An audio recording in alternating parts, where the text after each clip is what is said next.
Hi, my name's Anna and I'm from Voices.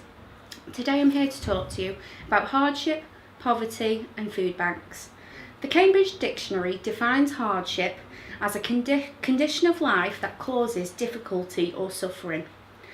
Poverty, as we know, is a multi-faced issue and concept which can include social, economic and political elements.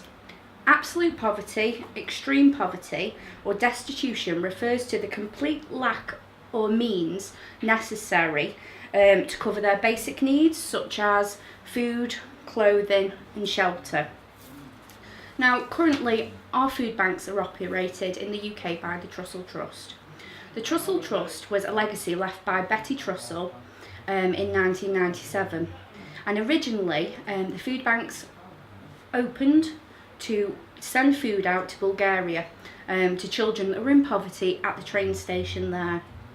Now in 2000 a local mum in Salisbury contacted Carol and Paddy Henderson who started operating the food bank and said, "Why are my children going hungry?"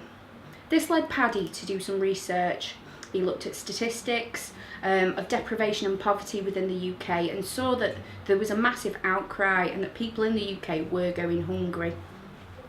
So what he did then was he opened the first food bank and operated it out of his shed.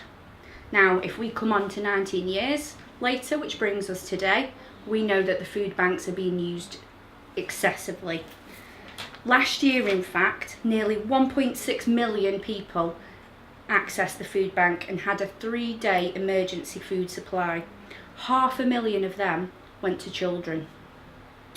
In 2017 to 2018, 33% of people that accessed the food bank had income, but it did not cover the essential costs.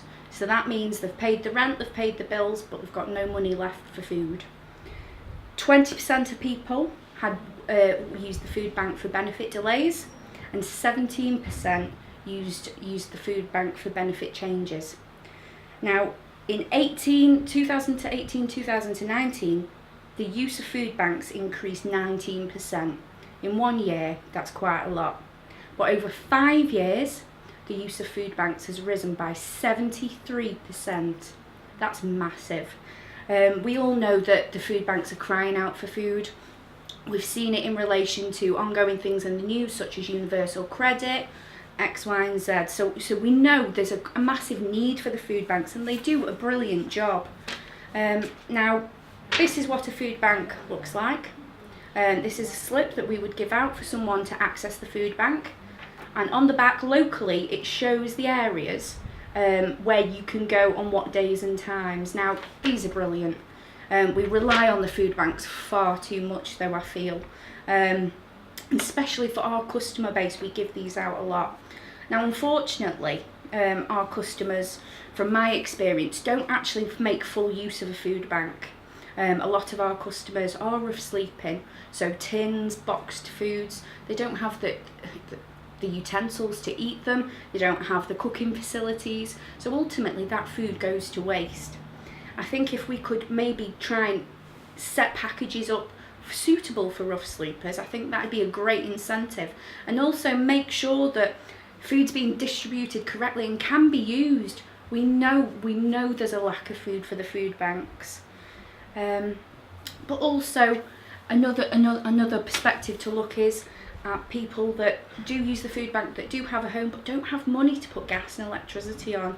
I think that's where people are falling short. In my experience though, that the food banks, they don't just get food from there, people also get some support. But it's been shown that people have started having seen citizens advice there and other services, so it's a community based thing that is good. Let's just hope it continues.